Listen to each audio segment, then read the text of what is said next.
Kita awali dengan informasi pertama.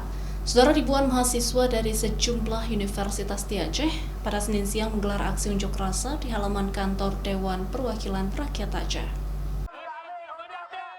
Dalam unjuk rasa tersebut, para mahasiswa meminta pemerintah dan anggota Dewan Perwakilan Rakyat Aceh untuk peka terhadap sejumlah isu yang sedang hangat diperbincangkan, seperti kenaikan harga BBM, kenaikan harga minyak goreng, isu 3 periode presiden, hingga sejumlah isu kedaerahan.